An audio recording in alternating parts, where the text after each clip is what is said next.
If you're looking for an incredibly cute beginner-friendly sewing tutorial, do I have one for you. I'm gonna show you how I make my perfect slouchy oversized headband. So instead of paying $20 at Free People, you can spend a total of like $2 making it on your own. And it'll fit your head perfectly.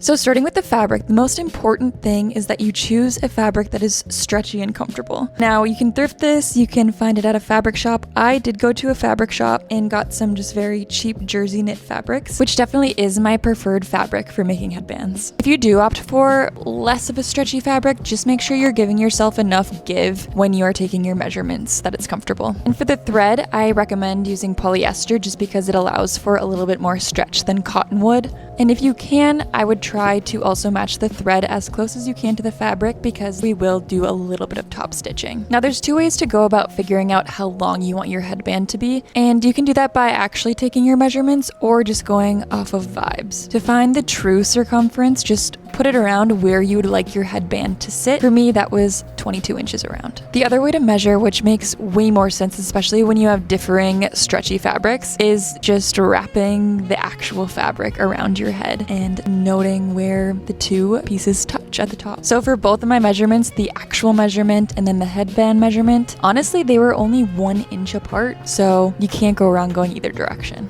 Now I'm just gonna lay out my fabric and get started cleaning up some of the edges and then cutting out my actual size. So as we determined before, my headband size is between 21 and 22. And then one important thing that you can't forget to do is to add on another about 2-ish inches to your length measurement, which will allow you to connect your headband ends together at the very end. You can also get super creative with the width of your headband. If you wanted a wider headband with the option to either pull it flat or to scrunch it up, essentially more of that slouchy look, then I would go bigger. So for me, I did 14 inches. If you want a thinner headband, I would very much decrease that size. If you're unsure, I would start big, fold it in half, and then test it out on your head, just like I'm doing here to see if you like it. If you want it a little smaller, you can always cut it down. And remember, you will have about a 1/2 inch seam allowance on each end that it will decrease by. Once you are happy with your sizing, it is time to get sewing. Well, clipping.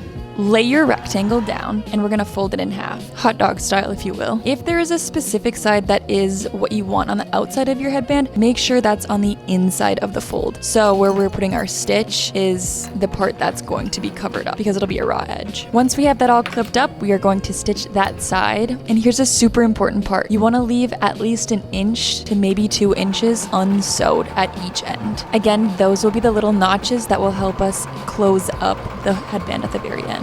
And once you finish that straight stitch, we are ready to flip inside out. Now your pretty side should be correctly on the outside.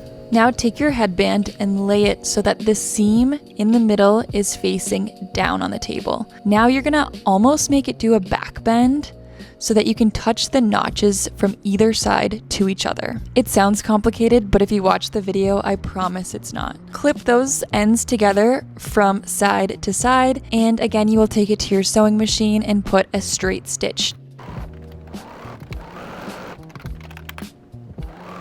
After you finish that last stitch, it is the fun part now. Grab your headband and slowly pull on each side, and magically the headband just kind of forms. If everything looks good and the sizing feels right, we are going to put the very, very last top stitch on to close up the headband. This is the part where if you do have matching thread, it just kind of finishes off the look a little bit better. If not, no worries at all. You can just wear that underneath where your hair is. And voila, you made your very first headband. The reason why I love the wide headband is you can scrunch it up or wear it wider on your head. You can just get a lot of looks out of one headband. Plus it's so comfy. And once you get the hang of it, this honestly takes maybe 5 to 10 minutes. So it's perfect for a last minute homemade gift, or if you're just looking for a sewing project that you can see results from super fast. Whatever your reason, you can't go wrong with a headband. And I hope this tutorial was helpful. See you guys next sewing project.